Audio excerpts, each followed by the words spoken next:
that you will be doing a film with a popular Korean actor. And how was this experience? Could you share some memorable experiences behind the scenes? At first, I was a bit nervous and not going to lie, medyo na-intimidate ako talaga kay Jisoo. Kasi ang tangkad! Tangkad eh! Jisoo, what's your height? What's your height? Hindi ko siya natignan ng diretso, kailangan nakatingala ako. 6'2". Ikaw, Alexa, ano height mo? Without heels. 5'2".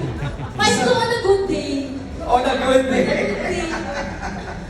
Pero hindi, I was really excited then kasi I know how professional Korean stars are and I've never really worked with anyone na Korean star. So, the first time I met Jisoo, it was for the look test. So parang in a way, sinabak na agad kami sa trial scene without really the formal introduction.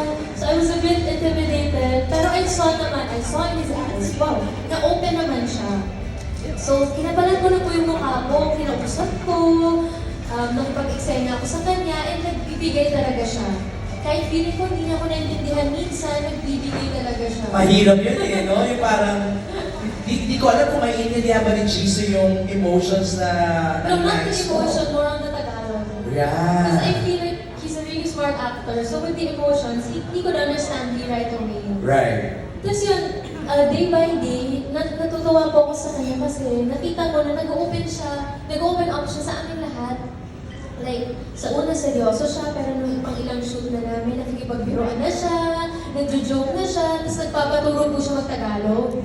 So doon natutuwa ako kami ni Ate Kai kasi yung madalas yung ka-eksena.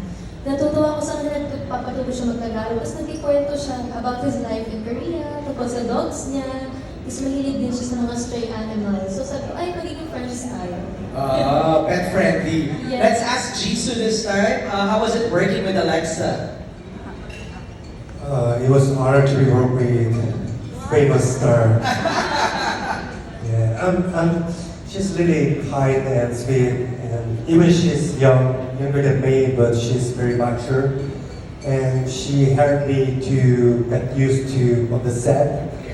So it was very fun, and we did TikTok together.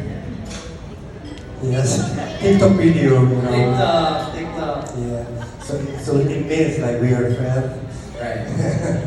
Yeah, so it was fun, and it's like I like to work with everyone. Actually, they'll always really welcome to me because sometimes I don't understand what they're saying, but they're always trying to translate and explain everything. Like even it's hard. They always try to like communicate with me. So I was really thankful to everyone.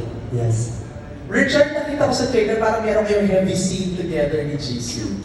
Parang may confrontation kayo, parang magkaharap kayo or something. Sa table ba yun? Although hindi yung pinaka-heavy scene. Right. We have sa confrontation. Pero in a light way naman. How was it working with Well, him? gamitin ko yung term na ginagawa nakaka-intimidate. But nagkaroon lang ng thinking na baka ma-intimidate. So hindi. Jesus one. Basically lahat naman ang trabaho. It's one of the more, the most focused, well prepared. Alam mo na may preparation when it comes to Right.